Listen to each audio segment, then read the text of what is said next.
guys, welcome back to some more AFK Arena. Today we're over on the Wilder account. Make sure when you hop on today that you do go ahead and collect up all of your elemental shards in here and also picking up your elemental cores. Save them right now because we don't know the utilization or exactly how many we're going to get out of events, things of that nature, which we're going to look at the dev notes in just a little bit to take a look. So make sure when you go through here, you pick up all of your resources. And I know in the dev notes, it says there's no hurry to build them, but to kind of offset that, the way that I look at it or the things that I'm thinking at, when you look at the merchant ship, they weaved both of them straight into the current event we have going on with the Magician's Hat. So they did drop the elemental shards in here as well as the elemental cores, which again is a little bit of a pay to win. If you're free to play, none of this will apply to you. They drop them into weekly purchases here, so you can actually spend a considerable amount in there, but they also drop them into monthly deals, guys. They dropped them into the Titus deal. They dropped them into the Eternal Engravings deal. So they're looking to do a massive revamp with this engraving system that is going to be super pay to win. A lot of people have been very upset on Reddit and Discord because it is very pay to win. When you get into the engraving system, it is super expensive. And again, we're going to look at it in just a moment. I don't have any heroes on this that are 1-star, so we can't break into the engraving system. But let's go ahead and we'll check out the dev notes. All right, so here we are, the designer face-to-face. And again, guys, this is really my opinion. The way that I'm looking at it is playing AFK Arena since the beginning. After the disclosure of the new Eternal Engravings feature on the test server, a lot of people are asking, are the thresholds too high? The max level limit for Celestials, Hypogean, Dimensionals are set at 100. So all of the materials that we just picked up is not going to allow us to get any heroes relatively close to 100. If you're looking to compete in that PvP spec, you're not even going to be, if you're not heavy pay to win, you're not even going to be eligible for any of it. I can't see anyone that does not put a significant investment into the Eternal Engraving system really being successful when it comes to the Heroes of Espria or when it comes to PvP in general. I can see that game mode almost being completely out. Now, the other 4 factions will be limited to 80, which again, that is a very big investment. This is where it is going to be up to Lilith to really provide us with the resources we need. You'll be able to get resources for free, such as playing the Misty Valley, Voyage of Wonder, Twisted Bounties, Champions of Espria, and so on. Again, I feel like this, with 60 plus heroes, we are going to have a regular massive income of these Eternal Engravings, of the 2 artifacts or the 2 items that we need to go ahead and level these up. Everyone can get a hold of rewards for free by actively participating in these events.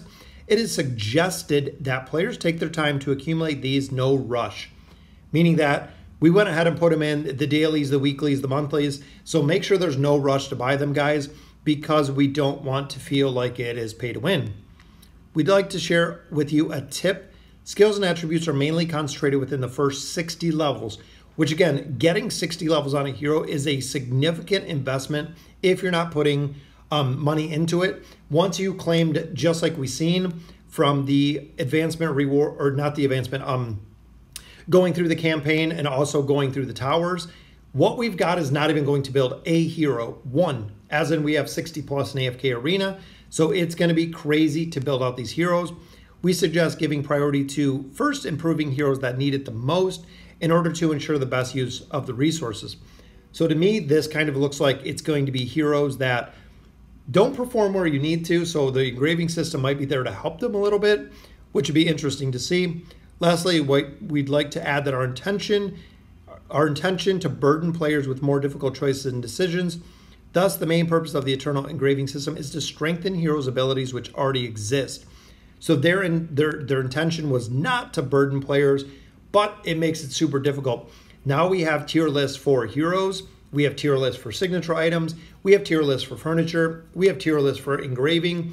Trying to do a combination of all of those together is getting increasingly difficult when it comes to AFK Arena because you really have to prioritize the heroes and then the RNG of them adding more heroes in here, which the new heroes that are coming out are a lot stronger than the older heroes that we've had in AFK Arena, which can further exacerbate that entire formula that you have in there.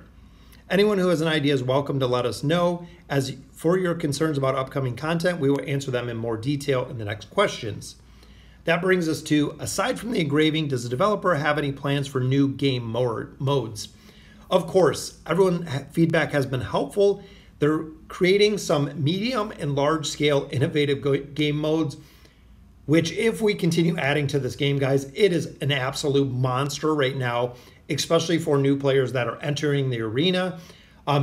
This game is massive. It's gotten to the point where it's massive. Running multiple accounts is very time consuming. If you're running multiple accounts, even free to play, it's almost near impossible to keep up with anyone who puts any sort of currency in this game, just for the fact of how fast they add new content and how many new heroes they've been adding. For example, in August, we're planning to roll out a new game mode where players can produce resources on islands, build their own fortifications, invite friends, garrison the fortifications, plunder resources. So a cool aspect, but again, they have to run these kind of one at a time. We can't have the Abyssal Expedition while you're running the Voyages of Wonder, while you're running the Misty Valley, while we're doing events. Well, there's too much altogether, in my opinion. They're trying to get, it's gotten too big too fast. It's kind of overwhelming. Most anticipated Abyssal Expedition is being optimized. Early September, we will launch a new version of the Expedition. This time we'll be adding a support function for battles, while also reducing the difficulty of the casual expedition mode, which they're really trying to face the difficulties that they found with that. We also reveal that that we're currently preparing a team-based PvP mode, as well as mysterious seasonal system game mode, which again, don't know anything about that. After receiving your feedback on the engraving system, we'll be pushing out even more events where players can get their hands on even more rewards. That was the big feedback that a lot of people said. When you're building out a hero, even with the resources we currently have, you might be able to build one. That's really it. That's all you're going to get, especially to take them all the way up to level 60 is going to be a huge undertaking, which we're going to look at in just a minute. Final note, light bearers are generally very underpowered right now. This one actually made me laugh quite a bit. We are well aware of a lot of players have been discussing the Lightbearer's weakness recently, and going forward we will continue to pay attention to this issue by combining player data and actual in-game numerical data. So they're really not going to do anything with it, is my interpretation of that, because it is our thought of them being weaker. Each faction has their own unique design and style, so we want to maintain these respective differences in accordance with the game storyline. So if the Lightbearers are the weaker faction, that's what the storyline says, so that's what we're going to keep it, while simultaneously striving to maintain balance between each faction.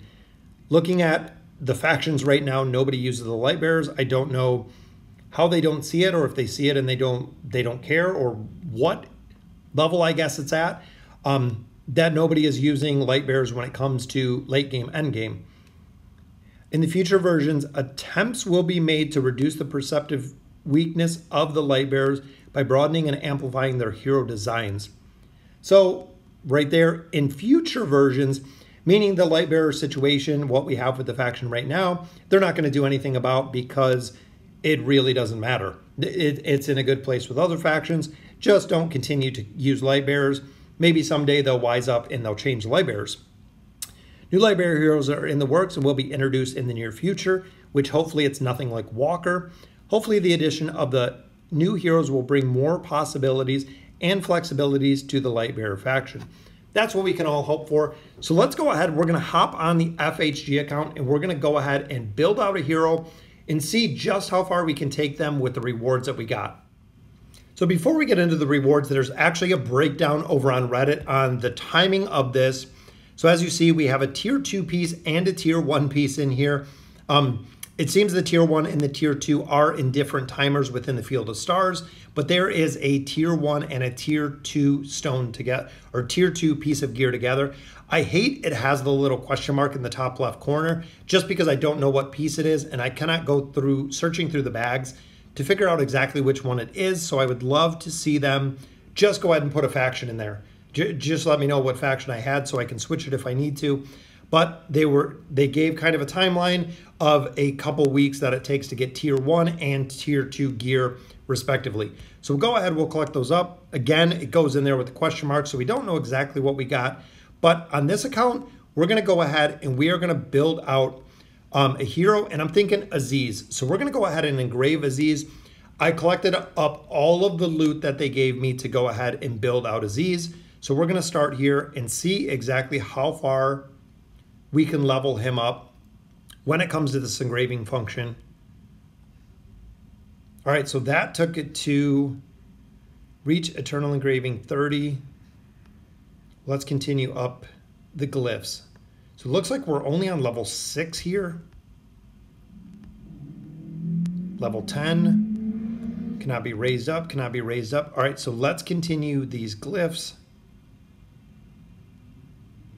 And I'm hoping we can really build them out. We're at a level 11, so we have to unlock it first. There we go. So we branched into some of the smaller glyphs on the sides. So we'll go ahead and we'll unlock these as well. Remember, they can go up 100 levels, guys. That is right, 100 levels on the Celestials and Hypogean heroes. So it says we got to get it to 30 before we can build up the next level. Eternal engraving must be level 30, which we might be able to build them up a little bit.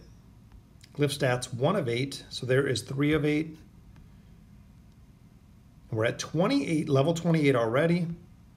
There we go, guys. So level 30 unlocked the next, well, unlocked that ability, but unlocked the next part of our engraving. So these are all maxed out. All right, so let's start back at the bottom. Let's go for the attack. So now we got to be level 60. So we leveled it up enough to get to level 60. We'll do the 3 main ones. That way he's got some more defense in there. So now we got to hit level 60. But we still got a couple of the side ones that we can level up. Let's go ahead and level up some haste. There we go. So we got a considerable amount of haste. But guys, I think that is it. So we took it to level 50. So even going through the progression at where we're at, that is as far as we can level up the tree. And again, these accounts have been completely free to play. We haven't spent money in these accounts in well over a year, probably almost a year and a half on the FHG account. So that is as far as we can get with all of the resources that they gave us is level 50. So going through here through the campaign, going through all of the stages all the way through chapter 35-21, that is as far as we can get. We did get 1 orange star, which is pretty cool. The star colors do change. But looking at the engraving, so we got to level 50, which is as far as we can get. So theoretically, if I was in 36, I could probably get to 52, maybe 55. But remember, guys, this is 1 hero. This is only 1 hero, meaning that we are going to have to do this to a bunch of different heroes. So you're really going to have to prioritize exactly who you're going to build or how it's going to be built. We're going to have to wait to see when the tier list for these heroes come out, because it is going to be a major priority. Remember, the 30 and the 60 mark is what you're really looking to go when it comes to the campaign and regular gameplay. The 80 is the PvP aspect of it. You only get these bonuses when it comes to the PvP side. So you want to build the hero to 60. So we're still 10 levels off with everything that I got out of this eternal engraving system. So it's going to be interesting in the next couple days or weeks to see exactly how much they add in here that we can pick up. Also wanted to check, since they did add the Magician's Hat in there, I'm not sure if they added engravings in here, which I don't think they did. No, they did not. They added it into the daily packs that you can buy, just like we've seen, but they did not add it in there. So Ezizh, guys, gets his little orange star. I know you can get him to 5 max out orange stars. And then I think the star colors start changing after that, depending on the glyphs. So very cool to see one of my absolute favorite heroes being built out with that engraving system. And it did add a ton to his stats, guys. When you look, 12.3% HP, right there, 9% attack, defense 33.3, which is kind of crazy. We got accuracy in there. We got tenacity in there, magic resistance, and a lot of haste. That's one of the most important aspects of AFK Arena. So both of these actually gave haste as well as some crit, some substats there, some crit block rate, which I honestly think this is going to change the game entirely. Just like when they drop signature items, just like when they drop furniture bonuses, this is going to be an absolute game changer for AFK Arena. So guys, let me know in the comments what you guys think, and as always, thank you guys for watching.